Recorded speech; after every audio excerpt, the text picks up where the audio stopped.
Okay, I put my pork chops in the oven. I put Worcestershire, Lowry seasoned salt, a little bit of garlic salt, and I'm going to show you what they look like. They look like this.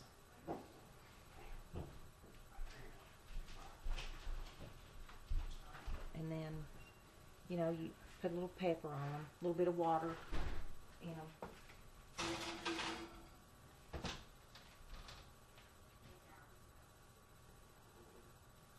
I took my speckled butter beans out off the eye, and I thought that a little bit of butter would be good in them. I'm using Blue Bonnet margarine, actually. I can't afford butter, but it says 0 trans fat, 0 cholesterol, so probably okay, it's all I have, but I think butter would be good in speckled butter beans, just a little bit after they're done, and then I'm going to put a little salt in them. And they're done now, so I can do that. It doesn't cook away the flavoring, and you don't use as much of the butter or salt. If you put the salt in before you cook them, you know, it just kind of evaporates and absorbs into the food and you can't taste it.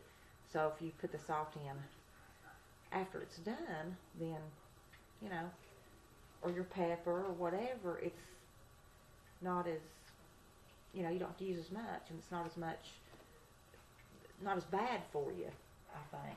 Now on my meat, you know, I kind of like to put some seasonings on my meat before I cook it, bake it especially, because it bakes into the meat as it cooks.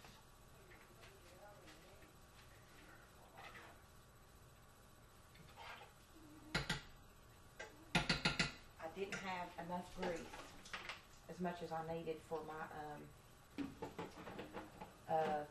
okra, so I'm using some of the potato grease where I heated up my potatoes from last night, where I'd saved the potatoes and put them in the fridge, and I'm going to pour my okra in now that my grease is hot. You don't pour the okra in until the grease is hot, because if you do, it'll stick and it will not cook as good. I'm trying to find my okra here.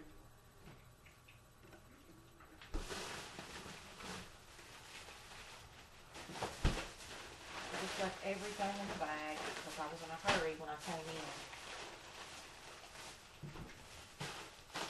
I'm probably going to do 3 bags of okra tonight. I don't have that many side dishes.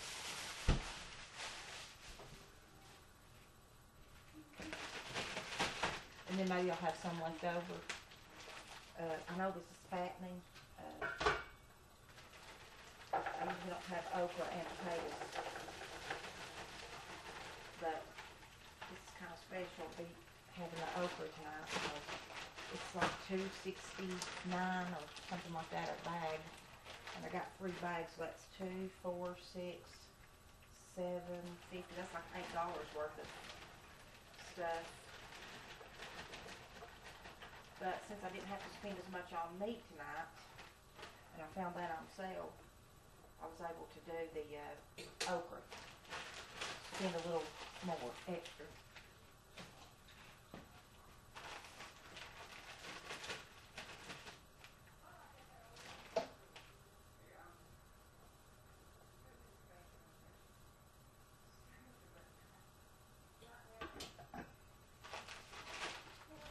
Actually, I think I'm going to wait and cook this tomorrow, because I don't have enough oil. And if I try to do that, I'm afraid it won't get done, and it won't be good.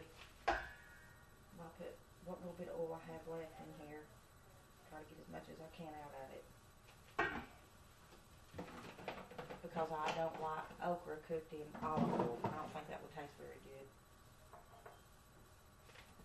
So my beans are done. I'm going to leave them on low. Cooking my okra.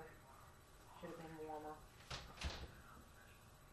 My roast might be warm enough. I'll show you what it looks like from last night.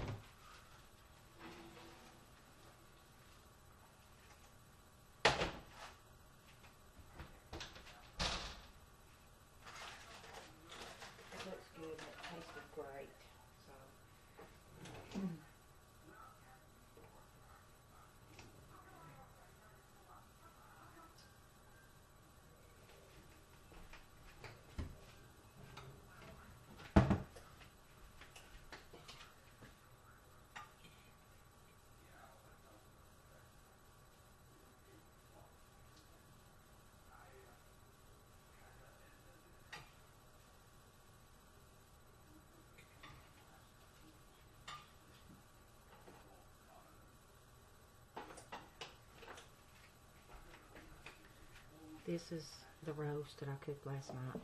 I put a whole onion in it. On top of it, it was frozen, and I put it in a pan, put water in it. I put Worcestershire. I put garlic. I put seasoned salt and pepper, and then I topped it with a whole onion. And when this onion cooked in this roast, it really tasted good, and the onion was real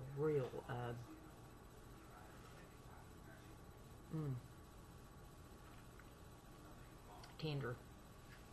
And the roast, I cooked it on 425 for about 2.5 hours, and it is really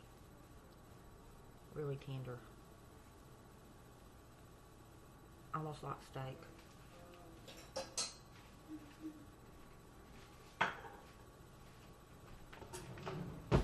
So I'm going to serve 3 pork chops, the rest of my roast, my potatoes. I'm going to do okra, and I'm going to do corn.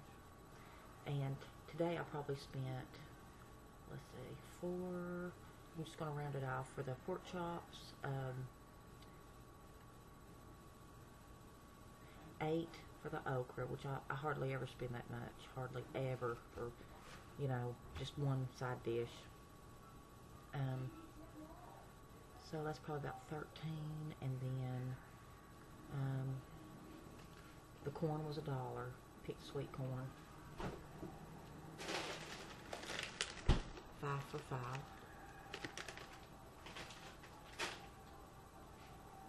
And the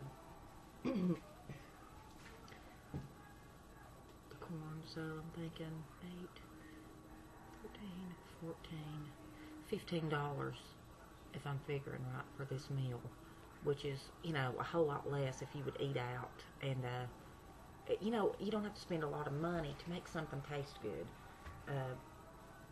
You just season it, learn how to season it, and look for sales. If something's on sale, get it, bring it home, and figure out something to do with it. You know, you can bake your chicken, you can fry your chicken. I like to just bake a lot of stuff because it's not as messy, and you don't have to stand over the stove, and it's probably well, I think it's a whole lot better for you. So anytime you can bake chicken, pork chops, roast, you know, it's a whole lot less fattening than if you cook it on the stove with grease in it.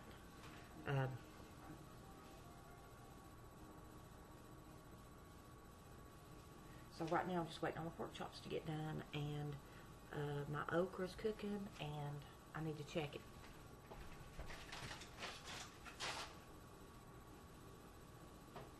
It's doing pretty good. I am going to put just a little bit of salt in it because I do like my okra pretty, you know, with a little bit of salt. I do kind of like to salty it a little bit.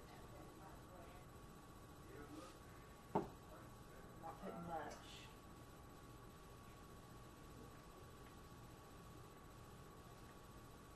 And I probably won't put any more in it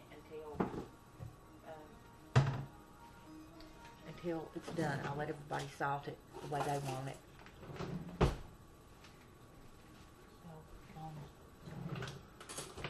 So I'll be back, and I'll show you my pork chops, and you can have a great meal. You know, oh, and I forgot earlier to tell you that I also have a daughter that's 9. So I'm cooking for 5 people. So it'd be my husband, my son, he's 19, my daughter's 9, and my other daughter, my oldest daughter, is 14. So, and my husband and I, and you know, you just have to make the best of what you've got, and keep trying to cook, because cooking, you know, is better than these dollar drive-thrus. If you figure, you know, what you would spend for a Coke and fries and a hamburger or nuggets, times 5, be $12 plus tax, and more than likely one small burger is not going to be enough for a big guy, you know. So it'd be more than that. You can have this kind of meal at home for about the same price. So you just have to bargain shop, and with the economy the way it is and groceries being high, I look for meat on sale all the time. And remember that the protein's good, but you got to have your green leafy vegetables. The thing I fall short on is not being able to buy fruits, fresh fruits, because they're so expensive. And I'll be back. Thanks.